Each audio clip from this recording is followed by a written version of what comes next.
Assalamualaikum warahmatullahi wabarakatuh. Di sini kami kelompok 6 akan mempresentasikan hasil kerja kelompok kami yang berjudul Teori Belajar Konstruktivistik, mata kuliah Belajar dan Pembelajaran. Sebelum kami membahas materi yang akan kami presentasikan, kami akan memperkenalkan terlebih dahulu anggota kelompok 6. Yang pertama, Evita Maya Andriani, NPM 191003683. Yang kedua, Imro'atul Nahfiro, NPM 191003692. Yang ketiga, saya sendiri, Maulina Sari, NPM 191003703. Yang keempat, Nur Maulida Rahmawati Arif, NPM 191003712.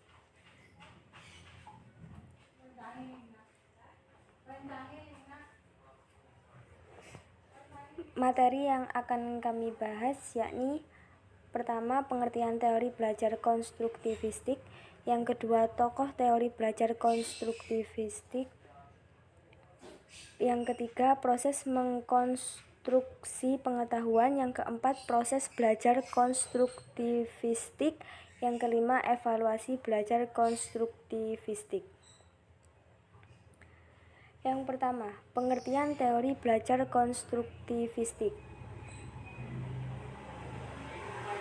Menurut paham konstruktivistik, pengetahuan merupakan konstruksi atau bentuk dari orang yang mengenal sesuatu. Konstruksi berarti bersifat membangun dalam konteks filsafat pendidikan.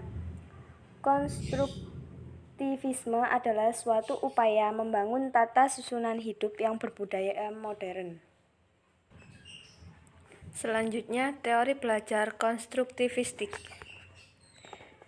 Beberapa hal yang perlu diperhatikan dalam pembelajaran konstruktivistik yaitu mengutamakan pembelajaran yang bersifat nyata dalam konteks yang relevan. Ciri-ciri teori belajar konstruktivistik. Yang pertama, memberi peluang kepada siswa untuk membina pengetahuan baru. Prinsip-prinsip teori belajar konstruktivistik yaitu pengetahuan dibangun dan dikembangkan oleh siswa. Tujuan teori belajar konstruktivistik yaitu adanya motivasi untuk siswa bahwa belajar adalah tanggung jawab siswa itu sendiri.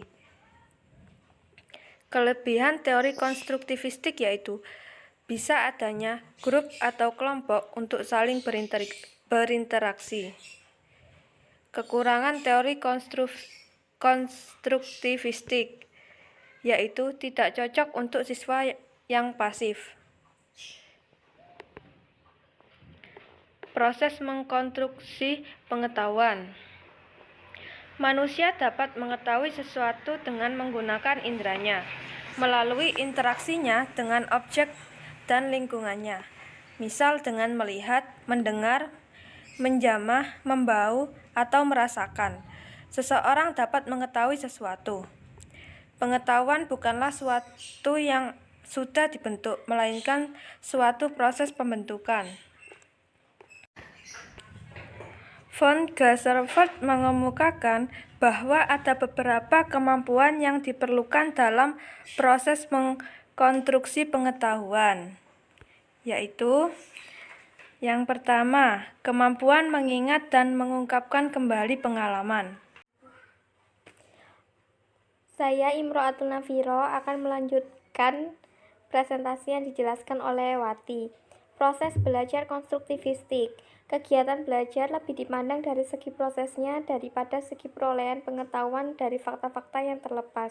Proses tersebut berupa pemberian makna terhadap objek dan pengalaman oleh individu tersebut. Tidak dilakukan secara sendiri-sendiri oleh siswa, melainkan melalui interaksi, yakni interaksi antara siswa dan guru. Peranan siswa atau si belajar.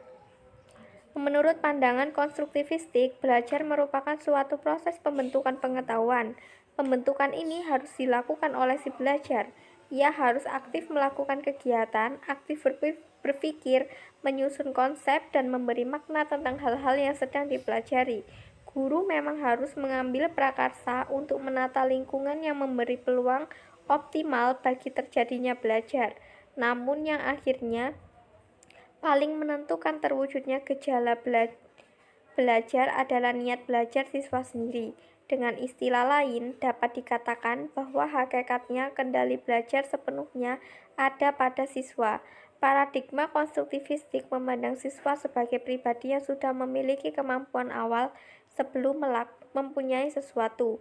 Kemampuan awal tersebut akan menjadi dasar dalam mengkonstruksi pengetahuan yang baru. Oleh sebab itu, meskipun kemampuan awal tersebut masih sangat sederhana atau dijadikan dasar pembelajaran dan pembimbing. Kemudian peranan guru. Dengan belajar konstruktivistik, guru atau pendidik berperan membantu agar proses pengkonstruksian pengetahuan oleh siswa berjalan lancar. Guru hanya membentuk pengetahuannya sendiri. Guru dituntut lebih memahami jalan pikiran atau cara pandang siswa dalam belajar. Guru tidak dapat mengklaim bahwa satu-satunya cara yang tepat adalah yang sama dan sesuai dengan kemauannya. Peranan kunci guru dalam pendidikan adalah pengendalian yang meliputi 1. Menumbuhkan kemandirian dengan menyediakan kesempatan untuk mengambil keputusan dan bertindak. 2. Menumbuhkan kemampuan mengambil keputusan dan bertindak dengan meningkatkan pengetahuan dan keterampilan siswa. Ketiga, menyediakan sistem dukungan. Evaluasi belajar konstruktivistik. Evaluasi belajar pandangan konstruktivistik menggunakan goal-free evaluation, yaitu suatu konstruksi untuk mengatasi kelemahan evaluasi pada tujuan spesifik. Evaluasi akan lebih objektif jika evaluator tidak diberi informasi tentang tujuan selanjutnya. Jika tujuan belajar diketahui sebelum proses belajar dimulai, proses belajar dan evaluasinya akan berat sebelah. Bentuk-bentuk evaluasi konstruktivistik dapat diarahnya pada tugas-tugas autentik. Terima kasih telah menyimak presentasi kelompok kami. Wassalamualaikum warahmatullahi wabarakatuh.